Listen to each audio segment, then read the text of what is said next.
క్రీస్తులో దేవునికి మహిమ. చెవిగలవాడు వినుగాక. కాబట్టి మీరు భోజనము చేసినను పానము చేసినను మీరేమి చేసినను సమస్తమును దేవుని మహిమ కొరకు చేయుడి. 1 కొరింథీయులకు రాసిన పత్రిక 10వ అధ్యాయము 31వ వచనము. ఈ జీవితం దేవుని కొరకు జీవించకపోతే అది వ్యర్థమే. ఈ జీవితంలో దేవుని మహిమపరిచేందుకు అనేక అవకాశాలు మనకి వస్తుంటాయి. మనము ఈ ప్రపంచంలో మన కొరకు జీవించడానికి రాలేదు, కానీ దేవుని కొరకు జీవించడానికి మాత్రమే. మన జీవితానికి ఆది అంతం మనమే అయితే మన కొరకు మనం జీవించవచ్చు. మనల్ని మనం సృష్టించుకొని ఉంటే మన కొరకు మనం జీవించవచ్చు. కానీ దేవుడు మనల్ని లోకంలో ఆయన కొరకు సృష్టించాడు కనుక లోకంలోనికి ఆయన కొరకు జీవించడానికి మనల్ని ఇక్కడ పంపించాడు. దేవుణ్ణి పరలోకంలో మహిమపరచడం మాత్రమే కాదు, గాని ఈ లోకంలో ఉన్న శ్రమల మధ్య శోధనల మధ్య ఆయన్ను మహిమపరచాలి. ఎవరిని కూడా దేవుడు వ్యర్థముగా ఉండటానికి లేదా వారి కొరకు ఫలములను వారు సంపాదించుకోవడానికి దేవుడు ఇక్కడికి పంపలేదు. కానీ దేవుని మహిమపరచడానికి మాత్రమే మనం ఇక్కడ ఉన్నామని గుర్తించాలి. అదే మన జీవితం యొక్క సారాంశం. మన గూర్చి గొప్పలు చెప్పుకోవటానికి దేవుడు మనల్ని ఇక్కడికి పంపలేదు, కానీ ఆరాధనకు అర్హుడైన ఆయన గూర్చి మహిమపరచడానికే ఆయన మనలను ఈ లోకానికి పంపించాడు. ఎందుకంటే ఆయన మాత్రమే ఆరాధనకు యోగ్యుడు గనుక.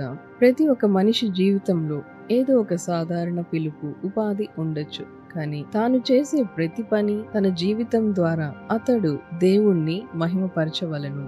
దేవుడు మనకప్పగించిన పనిలో మనం దేవుణ్ణి మహిమపరుస్తున్నామా లేదా అని పరీక్షించుకోవాలి. యేసు ప్రభు తండ్రితో ఇలా ప్రార్థించాడు: చేయుటకు నీవు నాకిచ్చిన పని నేను సంపూర్ణముగా నెరవేర్చి భూమి మీద నిన్ను మహిమపరిచితిని. యోహాను గ్రంథము 17వ అధ్యాయం 4వ వచనం. ఈ లోకంలో ఒకరికి ఒక ఉపాధి ఉంది, మరొకరికి ఇంకొక ఉపాధి. కాబట్టి దేవుడు ప్రతి మనిషి కోసం అతను చేయవలసిన పనిని రూపొందించాడు. కొందరు ఒక పిలుపులో, మరికొందరు మరొకటి. కానీ అందరికీ వారి వారి క్రియల ద్వారా, పిలుపు ద్వారా దేవుని మహిమార్థమై ఇవ్వబడింది. ఏది తక్కువ కాదు, ఏది ఎక్కువ కాదు, సమస్తము ఆయన మహిమ కొరకే.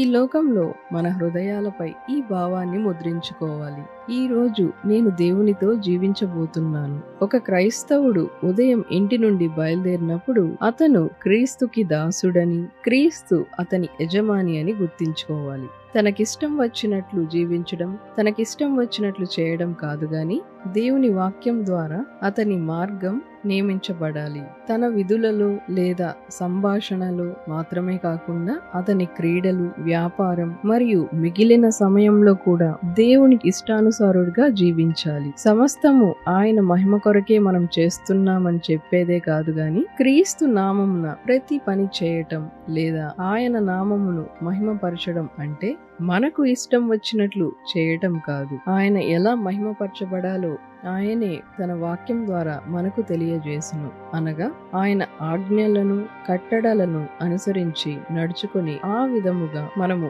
మహిమపరచవలెనని ఆయన మనకు ఆదేశించాడు. మనం ఏ పనైనా ఆయన మహిమార్థమై చేయాలనుకుంటే నిజముగా ఆయన కృప, ఆయన బలము లేనిదే మనము చేయలేము.